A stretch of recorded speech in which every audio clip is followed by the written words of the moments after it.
Greetings, Zimbabwe, and welcome to the program Power Talk. My name is Sean Moyo. On the program today, we host a very prominent Zimbabwean who hardly needs an introduction.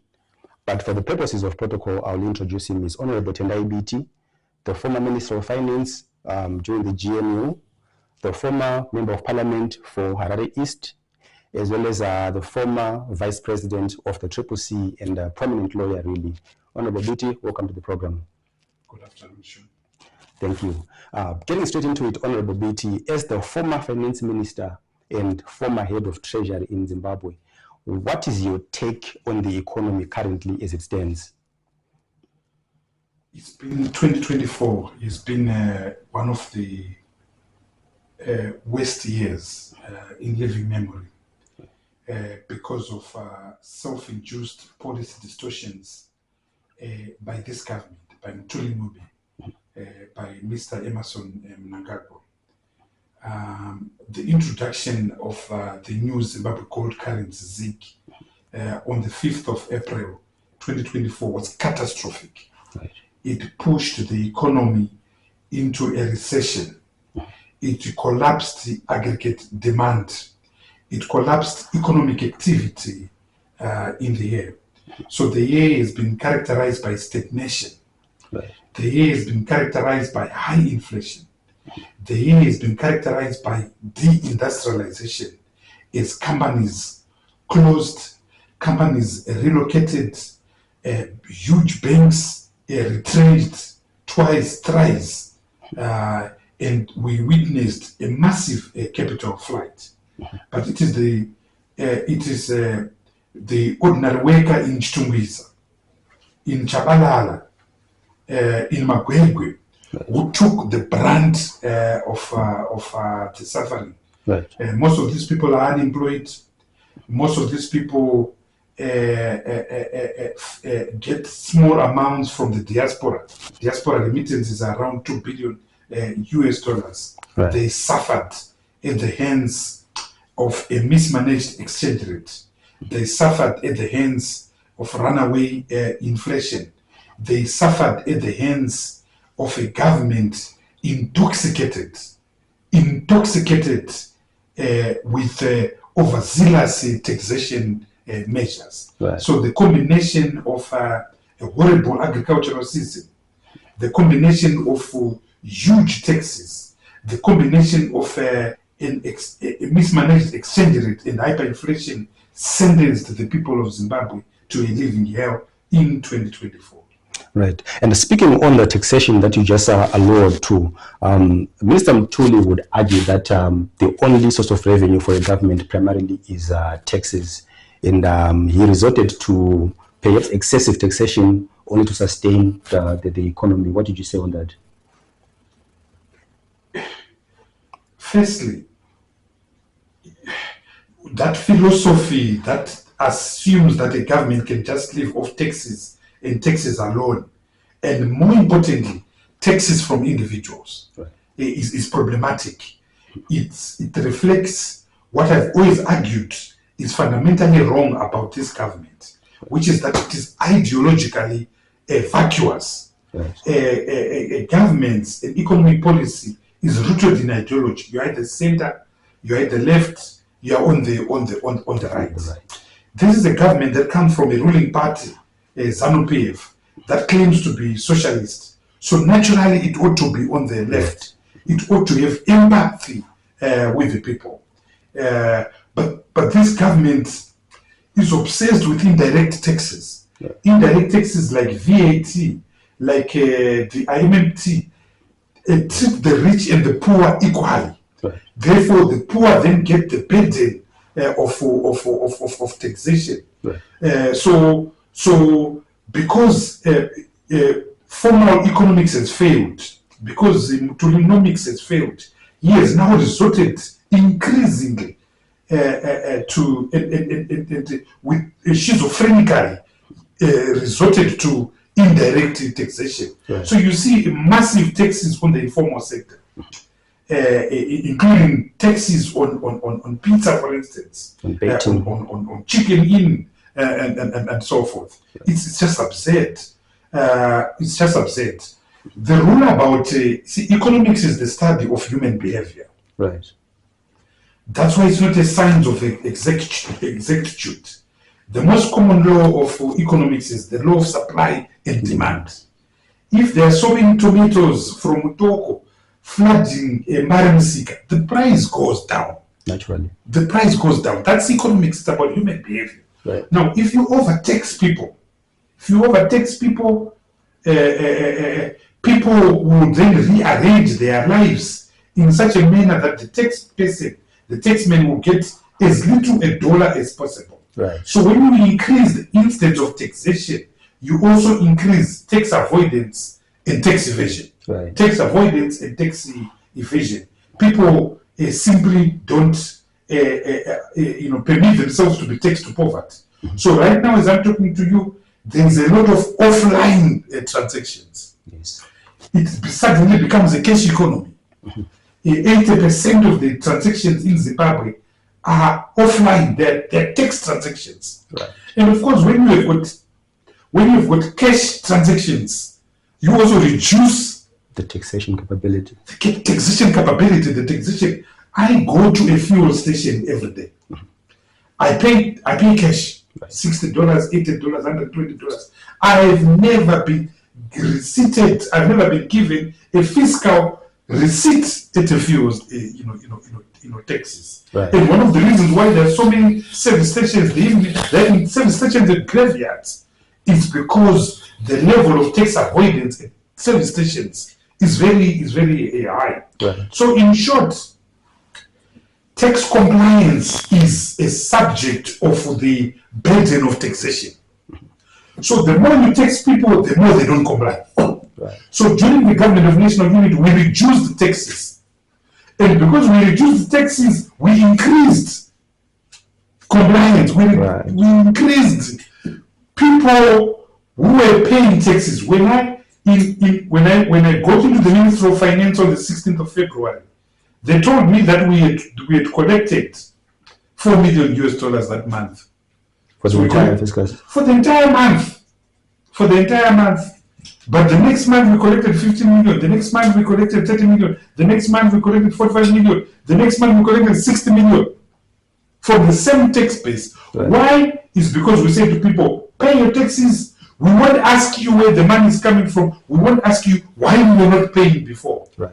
And by the end of the year, 2009, we collected $1 billion from a very low, tax base. So what Mthuli needs to do is to scrap the intermediated money transfer tax, so that people can transact with their bank cards. Right. And when you transact with a bank card, the money is going into an official system. It's going to a bank, and you can get it, a tax receipt. Right. Scrape all these nefarious taxes like the wealth tax, the property tax. Scrape, taxes on rentals. Scrape taxes on chicken in and pizza.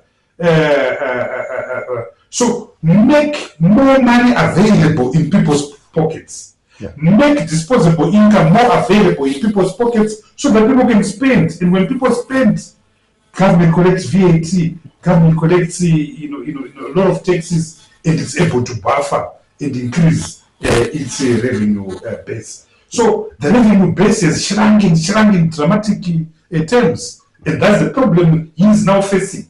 He can't understand this paradigm because the paradigm is contradictory. He can't understand why the more he's taxing, the less he's getting. Right. The more he's taxing, the less he's getting. And the paradox is explained simply by the fact that the more you increase the burden of taxation, the more you get, because people simply hide their money in pillows. People will transact offline. People will buy goods outside Zimbabwe and bring them through the Malaitas. You increase the black economy, you increase the grey economy. And right. That's exactly what is happening in Zimbabwe today. Right. Recently in the news, you were in the news in terms of your criticism of the Mutambara Fund. You said that it's a looting mechanism. Would you want to explain maybe what you would mean by that? Yes. what happened was that they created, first we had the Sovereign Wealth Fund in Zimbabwe. Right. So the Sovereign Wealth Fund is an excellent idea. The Sovereign Wealth Fund forces the government to put income into this fund for future generations. Right. So countries that are resource rich, and Zimbabwe is resource rich, we've got up around 63 million. So 63 minerals. Right. 5 of them are world-class deposits. So we've got world-class deposits of gold, world-class deposits of metals, including platinum, lithium, world-class deposit of lithium, diamonds, and chrome. Right. Some would argue that we've got world-class deposits of iron because we've got over 40 billion tons of iron, which the Chinese are now grabbing for free at Manise through this new steel project that Chris Mthangwa can't stop talking about. He loves it. But because these minerals are ephemeral, they're not permanent. Right. The supply is not permanent. You also want these minerals to look after your great-grandchildren. Yes. In 2060, in the year 3000, right, after the birth of Christ. So you put money in a sovereign wealth fund for future generations. Yes. The richest sovereign wealth fund is that of Norway, and it has got trillions and trillions of dollars for future generation of Norwegians. It's coming from the oil, from North Sea oil, right, that Norway owns. Right. What this government did was to destroy that sovereign wealth philosophy and create essentially an asset management company called the Mutambara Fund. This fund, without valuation of the shares of those companies, collected the shares of over 40 state-owned companies, right, like Wangi Collier, Air Zimbabwe, National Railways, Net1, Tel1, the POSB Bank, Agribank, and so forth, and put them in one fund. Now, there was a problem because, number one, you can't put on the same balance sheet the shares, say, of Cold Storage Commission, bankrupt Air Zimbabwe, with, for instance, an important asset like Wangi Collier, yes, an important asset like Zesa Holdings. It owns billions of assets in its power generation. Yes. So once you conflate them in one balance sheet, it means that there is no one with any value. It means that you are devaluing the value of these assets. Right. The law then says Mutambara can sell those shares. There is no line minister who is responsible. A line minister is important because he is the one who answers questions in Parliament. Yes. So there's no parliamentary scrutiny, there's no evaluation. So an asset management company has been created, which is which now has the balance sheet of 3/4 of Zimbabwe, which can do whatever it wants with these assets willy-nilly. Only last week they repealed Section 22 of the Sovereign Wealth Fund Act. Section 22 was the one that says Mutambara Fund can't borrow, can't securitize these shares. Now they can borrow, now they can essentially do anything that they want outside Parliament, outside the scrutiny of the public. So you can't run. You see, the problem with this regime, the class of 2017, is that everything that they do is about looting, and there's no bigger example of their philosophy than the Mutambara Fund, which is basically about capture, about looting, about aggrandizement, and about accumulation for the sake of accumulation. Right. Honorable Biti, in times like this, in a normal society or in a democracy, the people would resort to, say, the alternative or the opposition to be able to speak on their behalf. Now, looking at the current state of the opposition, where then do Zimbabweans go? What do they do? I think that it's also wrong for Zimbabweans reposing their entire faith in opposition political parties. Right. I think that we have not reached the breaking point. We are not angry enough. We have not suffered enough to force ourselves to organize ourselves collectively to protest the iniquities and the obscenities and the vulgarities of the present day government. Right. If you take the struggle against the apartheid state, yes, Umkhonto Sizwe was there. Yes, the ANC was there. Yes, the Pan-African was there at the PAC. But agency was fought by the people of South Africa through the church, for instance, through the UDF, the United Democratic Front, that housed the church and the trade unions. Right. We have thousands of churches in Zimbabwe. And every Sunday, thousands and thousands of Zimbabweans are found in churches. We have unions. We have burial societies. And until that day that we are ripe enough, taibva zvakakwana, all our organizations, whether it's burial societies, whether it's football club, there will be vehicles to confront this horrible, heinous, obscene regime. But somebody would argue that in societies where people have suffered a lot, they tend to be abused by the regime by the very fact of its access to resources. Whereas societies that have more successful people tend to be more rebellious to the status quo. I don't know if that makes sense. Yes and no. Yes and no. Yes. In a dominated social formation, and Zimbabwe is one,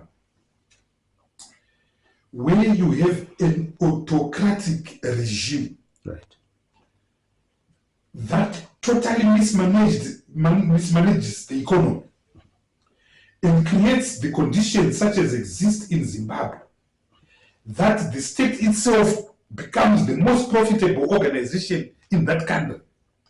So in this country, the state has become the most profitable arena of accumulation. right. If you go in the streets of Harare and you find GD6 being driven, it's a director in a ministry. Right. If you see a Range Rover being driven, it's a permanent secretary. The president's motorcade houses the most expensive vehicles that are being driven in this country at any given time. True. It is not the chief executive of Delta that drives Mr. Makamuri, that drives the most expensive car in Zimbabwe. It is not the chief executive of Econet, my friend Mboweni, who is driving the most expensive vehicle in Zimbabwe. It is the Minister of Defense. It is the President. When a country gets to that level, something is wrong and structurally wrong. Right. That government now, through a system of patronage and handouts, is now able to dish out goodies, right, that can artificially sustain it for some period of time. right. So the patronage state becomes a handout state. And this government is a handout state. Why does it become a handout state? Because it is the only center of activity. It creates dependency amongst the population. It deliberately kills the economy so that everyone becomes dependent on it. Right. Our farmers, 30 years after the land reform program, are still new farmers who depend on presidential inputs, Yes. who depend on command agricultural inputs. They can't stand on their own. Our gold miners, despite the fact that they've been getting millions in gold because the price of gold is, It's always been. they are getting so many incentives, so many incentives. Our artists, our footballers, everyone is being reduced to a dependent. Right. There are charlatans that are going around distributing goodies, motor vehicles, etc. Respectable members of our society are crawling to those charlatans to receive, whether it's vehicles or whatever. That's how Mnangagwa and ZANU-PF have reduced our people. And we saw it with Mobutu Sese Seko. For 27 years, Mobutu Sese Seko ran and misran Zaire. And he reduced everyone, doctors, lawyers, to hand out recipients of handouts from Mobutu Sese Seko. Right. So we have to destroy dependence. We have to destroy dependence by building and constructing a functional economy where our hardworking people, Zimbabweans are hardworking, are able to reproduce their lives outside the state. Right. There are very few people in Zimbabwe right now who are able to insulate themselves, who are able to totally vaccinate themselves against the state. And not are only surviving because there's a handout from ZANU-PF, either in the form of a contract, in the form of a license. And when you create an economy that the private sector cannot sanction without baptism from the state, you've got a problem. And to run a business in Zimbabwe, we are so overregulated. You need a license to sell sweets, a license to sell tomatoes in Chinoi Street, a license to operate a liquor license, a license to operate a law firm, a license to operate an accounting firm. So the state basically is too Bonapartist after Napoleon Bonaparte. Right. It's too Bonapartist. Its presence in the economy is too unwelcome. It's suffocating. It's strangulating. It's killing. And that's the problem with this economy. Right. And you have been in the opposition for quite a while, probably since around the turn of the millennium, at the beginning of the MDC, the original MDC. Obviously, you have sought to bring about change in that regard, so as we're perhaps to build a different economy. But having been unsuccessful, I would say for perhaps 2008, when your party won the elections. What lessons have you picked from these experiences that you've had over the years, and how can they be used going forward by the alternative or the opposition per se? I don't think that the working people of Zimbabwe have been failures. You can't honestly say that Morgan Tsvangirai, Gibson Sibanda, Paul Tembanyati, Mlongwa, and others have actually been failed. When you are fighting a dictatorship, and like most of us, you believe in peaceful and constitutional means of achieving a change, you must know that the struggle is incremental. It's not a revolution shot. Right. If you want instant coffee, if you want a microwave result, then you take up arms and go to the mountains. But even those who take up arms, it takes a long time. The War of Liberation in its final phases took 25 years, from 65 to 1979 to 1980. I think that we have bagged a lot of victories along the way. The Constitution, for instance, was a very important victory of our people. But the struggle is incomplete. The struggle is incomplete. There is unfinished business. Right. So your true question is, what lessons can we learn from our past in order to complete the full democratization of Zimbabwe? I think the first lesson that is so important for me is that the people themselves must provide the agency. We cannot afford to outsource the obligation to democratize our country to a few individuals, to an individual, or to a political party. All of us are soldiers, right, and all hands must be on deck. Number two, we must build a credible alternative. It is so important to build a credible alternative. You cannot build an alternative that will mirror that which you are trying to dispose of. So you can't build a ZANU-PF Part 2 and call it an opposition and hope to inspire people to vote for you. It can't happen. Right. So the alternative must be an alternative of excellence.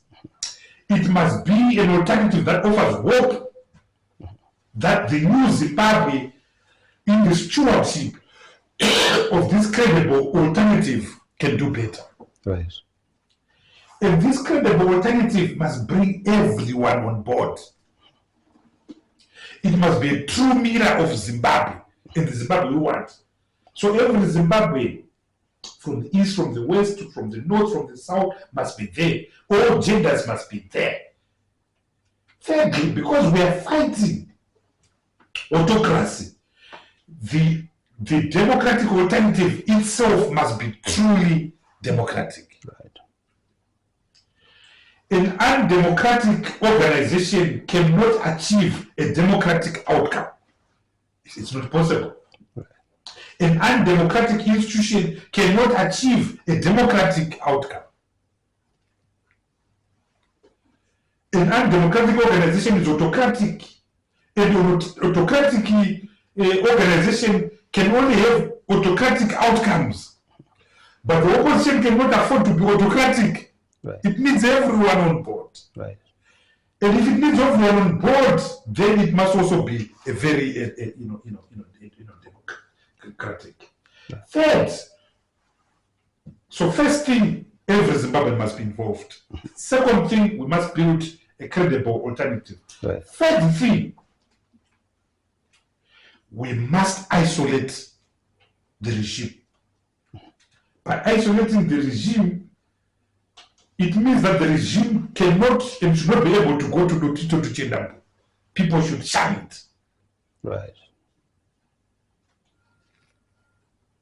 This means that we must have strategy. We must have a plan. We must have a campaign. Right. Plan, strategy, campaign. And of course, resources. Mm-hmm. Number 5, we must increase the cost of the dictatorship.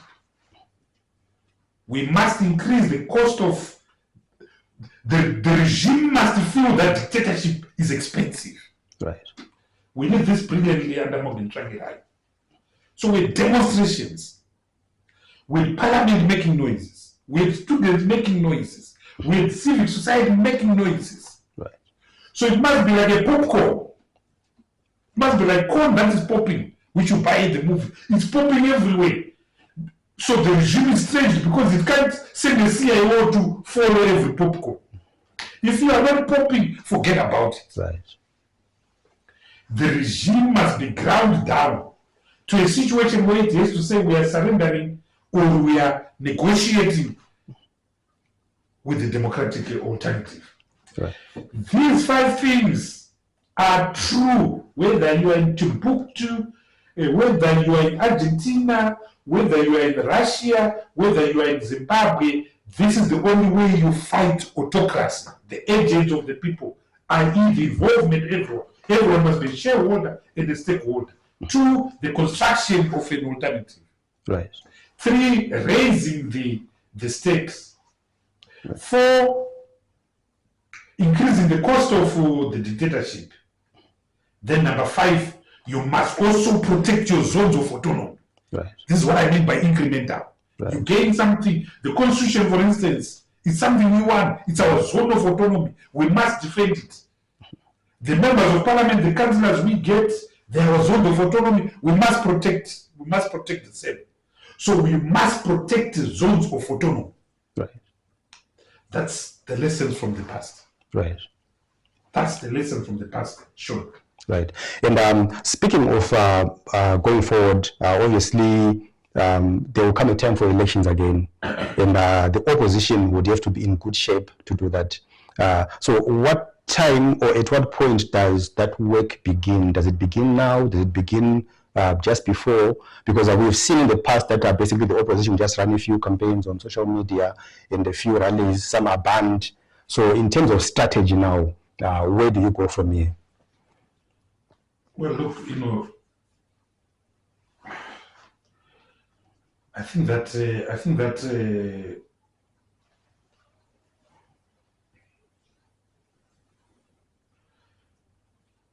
people are suffering. There must be a solution for the current challenges that our people are facing. Yeah. So don't talk about 2028, which is 4 years away. Right. Yeah. Let's find an answer In to the immediate. my Ezra in Chendambuya, to my Druwe in Dotito, to my Sivanda in Dubladzin, Right. or Kaudzi Park. Right. So in other words, we need to find a way of conversating around the crisis of reproduction. Yes. People are not going to school right now as I'm talking to you. Some families, this Christmas is going to be vicious for them. They can't even, there are families that are having 1 meal in 3 days. Let us find an answer for that.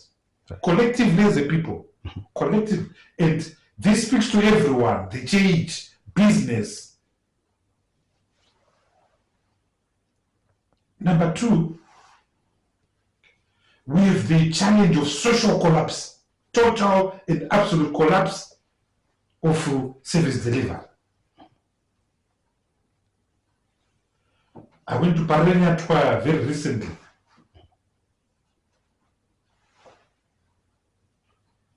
With a secure of mine. Right. They made us buy painkillers. They made us buy bandages. They made us buy injections. And I felt so bad for having to buy for my uncle when there was a ward of sick patients staring blankly in the sky, waiting to die. I felt so pity for nurses. We have now basically some kind of undertakers waiting for people to die. Bed number 4 is gone, to wash it, wrap it, and wait for the next patient. So it becomes very obscene for me to discuss 2028 when there are these present challenges. Right. Every day I'm inundated with requests for, please, Rapiti, Tibatsri on the school fees. I don't know how many children I'm paying school fees for. So we cannot think of our people as voters in 2028 when we can't think about them now when they're going through these trials. We need an answer. We need an answer to these burning questions at the present moment.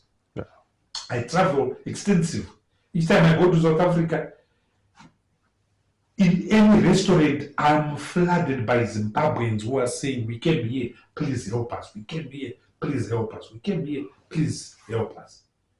Those people I see in the fancy soft life restaurants are not waiting for 2028. They're waiting for now. Professionals, doctors, I've got friends that have been working in the UK, in Australia for many years. 73% of our professionals are not in Zimbabwe. Those people are not waiting for 2028. They're waiting for Godot today. They're waiting for an answer today.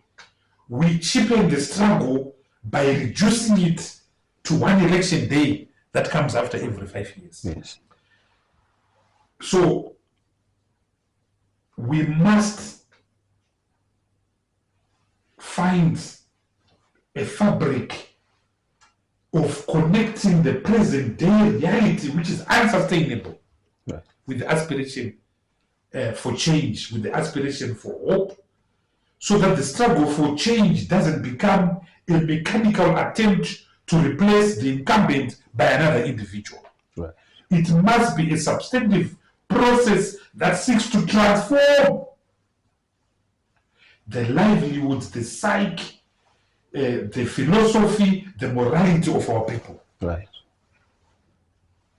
And if the agenda is transformation, transformation does not wait. It does not start with the ballot that starts at 6 a.m. and ends at 7 p.m. So if we think opposition is about the ballot, we are mistaken. Opposition is about, do we have cancer machines at Parele Nyatwa Hospital? Right. Do we have a radiographer at Parele Nyatwa Hospital? Right. Do we have dialysis machines at Harare Hospital, at Mpilo Hospital, at UBS Hospital? That is the challenge we have. Right. We've collapsed. We've collapsed. So the struggle for change in our country must start with the basic, the mundane. And then we connect it and intermove it into a movement. Which movement ultimately will have political expression 4 years from now. Right. But it starts now. Right. It starts now. Right. And you spoke earlier on about the zones of autonomy that have been gained by your struggle, and you referred to the Constitution as being one of those.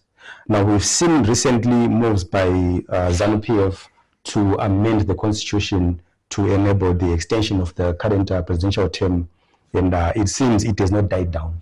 It seems it's still ongoing. What's your view on that, and how do Zimbabweans who are not in parliament actually stand against this? It's an excellent question. The biggest fight we face now, particularly in 2025, the existential threat that Zimbabwe faces is this attempt to emasculate and assault the Constitution by unconstitutionally amending it. I say unconstitutionally because one of the founding pillars of this Constitution is Section 328, which deals with presidential term limits. Right. So there are certain things that are so foundational that you can't alter them. If you alter them, you don't have a constitution, you've got something else. It's like you've got a nose. Right. Once we remove your nose, you're no longer sure. True. You're something else, but you're not a human being anymore. So you can't carry out an unconstitutional constitutional amendment, right, because one of the basic structures of this constitution are those term limits. So I know that those who say we can go to a referendum, you cannot remove term limits in this constitution and think that you still have a constitution, because the term limits are one of the foundations of this constitution, one of the pillars of this constitution. So those of us who fought for this constitution, those of us who died for this constitution, must die for it again. Right. We must protect it. It's a pity that we lost the National Constitutional Assembly, but it's urgent and imperative that we form a constitutional defense forum to defend this. We bring the change, we reconstitute the Save Zimbabwe Alliance that people like Pastor Motsi, Reverend Husseini, and many others formed in 2007. Right. And we're part of the Democratic Resistance campaign, the DRC, that we led in 2007, 2008. That is what is needed. This is the biggest fight that we have. And I want to submit that if we win this, we have won 2028. Right. The struggle for 2028 begins on whether we can defend and protect the Constitution. If we can defend and protect the Constitution, we can attain our democracy. Right. I know there are some who think that we can be innocent bystanders on the battle to protect the Constitution and hope to suddenly find themselves in State House in 2028. It can't happen, and it won't happen. Our biggest challenge, our biggest struggle right now is the struggle to protect this Constitution. But this struggle must be organic. Right. It cannot be de-linked from the struggle of my Ezra to reproduce herself. After all, Section 51 of the Constitution says every Zimbabwean has a right to human dignity. And you can't have human dignity if you're hungry. You can't have human dignity if you're unemployed. You can't have human dignity if you can't afford a meal for your child. Right. And that is the problem. That is the problem. So the struggle for protection of the Constitution is inextricably connected to the struggle of human dignity, of which dignity itself is one of the cornerstones of our constitutions. Ubuntu. Ubuntu. If you go to a hospital that can't save you paracetamol, there's no dignity there. If your child is dropping out of school because the government has not paid BIM, there's no dignity there. If you go to airports and young 9-year-old children are being forced to prostitute because the father can't put food on the table, there's no dignity there. True. If you go to schools, such as some that I've seen in Zarabani there, where kids, children are sitting with animals, there's no dignity there.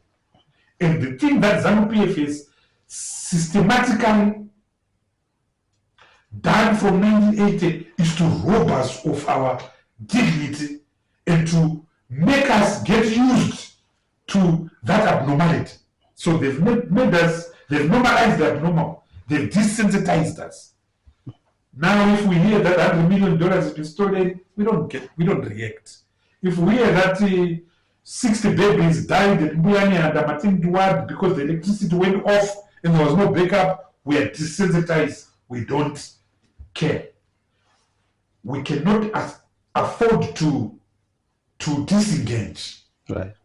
We cannot afford to be isolated from the struggle. We cannot afford to be desensitized from the struggle, and we cannot afford inaction. We cannot become, as T.S. Eliot once wrote, we cannot become hollow men. Right. We need to have eyes in our conscience that make us guilt, that provoke anger and action and the sense of injustice in our souls. Unfortunately, that is gone. So we become a laughing stock. And daily, they now specialize in humiliating us.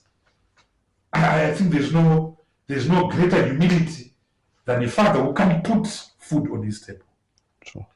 There's no greater humility than a father who allows his 16-year-old child to be taken by a sugar daddy because he's too weak to resist the $200, $400 he has been given. So that is the problem with our country. We've been dehumanized, desensitized by a corrupt, fascist, cantankerous regime. Right. As the former Minister of Finance and a very, very prominent economist, what's your message to Minister Mthuli Ncube in regard to his handling of the economy? If you had to speak to him right now. He's a disaster. I think my biggest problem with him is that he doesn't have empathy. I know he lives in Switzerland. But please put yourself in the shoes of my Gwaunza. We're selling tomatoes in Obosha. Once you put yourself in the shoes of my Gwaunza, mine on, mine tail in Watsomba, then you will know that you cannot impose these huge taxes. Then you will know that you have to put real income in the form of US dollars in people's pockets. Then you will know that these millions and millions of dollars that you are spending on vehicles can resuscitate Harare Hospital, can resuscitate Rusape Hospital, can resuscitate Mpilo Hospital. So all I plead to Mthuli is have love for our people. Have love for our people because he suffers from a deficit of love. He suffers from a kwashiorkor of love for our people. And that is the problem with Mr. Mnangagwa and this government. They have no love for our people. And in the book of Corinthians, the prophet Paul says of these three things, hope, love is the most important thing. Love is the most important thing. And unfortunately, that is missing in Zimbabwe. And your message to the president, say he's listening to you, what would you want to say to him? I would say to Comrade Emerson Mnangagwa, don't push this country into a war. God has honored you to be president of this country for 2 terms. That's more than enough. Go back. Stick to your words that you are a constitutionalist and retire. Don't plunge this country into chaos. Protect the constitution, which you were part of. I know, because I was part of that, and I know your role. So please stick to the constitution, do your 2 terms, and run to Prison Farm and Fund. That's all. Your message to your colleagues in the opposition. The colleagues I will address are the ordinary suffering people of Zimbabwe. Right. Yeah. The Wananji. Right. My message to the Wananji is that stay strong. Life is not linear. It doesn't move in a straight line. So we might appear to be down and out, but we are not down and out. We will build a credible alternative. We will address the people's challenges, and in 2028 we'll give our people a fighting chance. Aluta, continua. Thank you so much, Honorable Biti, for your time and for your words. Thank you so much, Zimbabwe, for watching. Stay tuned for more.